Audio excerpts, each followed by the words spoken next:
Die YouTube-Updates der Woche fangen wir direkt an mit YouTube-Shopping-Updates, denn wir haben es bereits in der Vergangenheit gehabt, dass wir Product Drops auch im Livestreams live vorführen können, beziehungsweise mussten das vorher einplanen, dass man das macht. Das kann man jetzt scheinbar auch on the fly machen, das heißt, wenn ein Produkt eingeführt wird, kann man das einfach während man live ist gerade droppen und Zuschauer können dann praktisch das direkt frisch auf den Markt gekommene Produkt kaufen. Funktioniert natürlich nur für verknüpfte Shops. Das heißt, wenn ihr einen Shop mit eurem YouTube-Kanal verknüpft habt, gerade live seid und da etwas Neues verfügbar wird, ist das natürlich eine gute Variante, um dafür Hype zu generieren, beziehungsweise das zu vermarkten und sollte man natürlich auch nicht außer Acht lassen. Ich habe selber noch nicht getestet, ne, für Leute, die einen Shop haben, die vielleicht demnächst auch neue Produkte auf den Markt bringen wollen.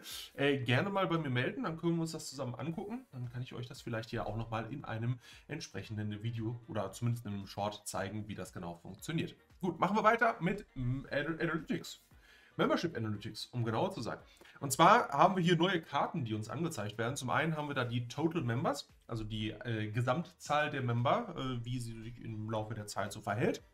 Und da wird dann unterschieden zwischen Gifted Memberships, also Mitgliedschaften, die verschenkt wurden, und den Recurring Memberships, das sind die ganz normalen Leute, die einfach jeden Monat für ihre Membership selber bezahlen. Finde ich, ist eine ganz nette Geschichte, damit man auch so ein bisschen Planbarkeit hat, weil logischerweise, wenn sehr, sehr viele Gifted Memberships, also sehr, sehr viele verschenkte Memberships dabei sind, dann kann man sich natürlich nicht darauf verlassen, dass die nächsten Monate auch noch da sind, ne? Wohingegen Leute, die, ich sag jetzt mal, immer wieder sowieso das Abo abgeschlossen haben, auf die kann man sich schon eher verlassen, beziehungsweise mit dem Geld kann man halt besser planen. Gut. Außerdem gibt es jetzt eine neue Karte, die da heißt Where are Members Joining from? Und wie der Name das schon vermuten lässt, sie zeigt euch an, von welchen Videos diese Member eigentlich kommen. Und das ist eigentlich eine sehr, sehr interessante Geschichte. Und vor allem wird hier in dieser Liste auch angezeigt, wenn es Member-Exklusiv-Content gibt. Das soll heißen, Member-Exklusiv-Content hatten wir die Wochen, die Tage drüber gesprochen, wird natürlich jetzt auch mehr im Homefeed, in Recommended und so weiter und so fort angezeigt. Und für Leute, die natürlich nicht Member sind, logischerweise, die sehen das trotzdem, sehen, das ist Member-Content. Wenn sie das so sehr interessiert, dass sie darüber letztendlich eure Membership, eure Mitgliedschaft abgeschlossen haben, dann wird das hier in dieser Statistik aufgeführt. Finde ich, ist eine sehr, sehr interessante Geschichte. Lohnt natürlich, ich sage es mal, erst, wenn man ein paar Memberships letztendlich auch auf dem eigenen Kanal hat. Gut.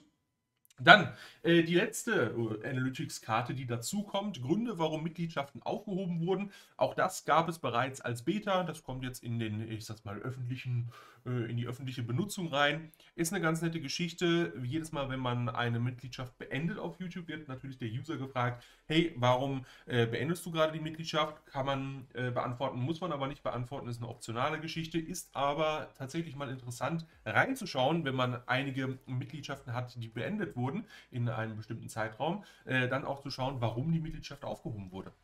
Und ich glaube, das könnte eine sehr, sehr interessante und ich sage es mal vor allem auch erkenntnisreiche Karte sein, wo man dann am eigenen Exklusivinhalt arbeiten kann oder vielleicht auch an den eigenen Perks arbeiten kann. Gut, dann bleiben wir bei Analytics, aber gehen rüber in die New and Returning Viewers, also die neuen und wiederkehrenden Zuschauer. Da gibt es jetzt nämlich die Option im Deep Dive danach zu filtern. Finde ich, ist eine sehr, sehr interessante Geschichte. Das heißt, der Deep Dive ist natürlich, wenn wir auf die Advanced, auf die erweiterten Graphen zugreifen und dann haben wir oben in der Auswahlleiste, können wir filtern nach neuen und Returning, also nach wiederkehrenden Zuschauern. Und das finde ich ist eigentlich eine sehr interessante Geschichte, das mal auseinander zu dröseln und dann mal auch gegenüber zu schauen, wie lange bleiben eigentlich neue Zuschauer in einem Video am Start und wie lange bleiben alte Zuschauer, also wiederkehrende Zuschauer am Start. Und auch mal hier gucken, ob es da große Unterschiede gibt und ob man vielleicht anhand dieser Daten, logischerweise, dann einfach mal vielleicht Returning Viewers, also den wiederkehrenden Zuschauer, rausrechnet und dann mal schaut, was muss ich eigentlich verändern oder was stört neue Zuschauer, damit sie nicht zu Returning-Zuschauern werden oder zu wiederkehrenden Zuschauern. Und ich glaube, das könnte auch eine sehr, sehr hilfreiche, erkenntnisreiche Geschichte sein. Von daher sehr, sehr viel Analytics-Kram diese Woche gewesen. Aber ich glaube, oder ich hoffe zumindest, dass ihr hier was mitnehmen konntet. Gut, an der Stelle bedanke ich mich ganz recht herzlich fürs Dabeisein. Mehr YouTube-Updates gibt es nächste Woche. Bis dahin sage ich einfach mal, macht's gut und haut rein.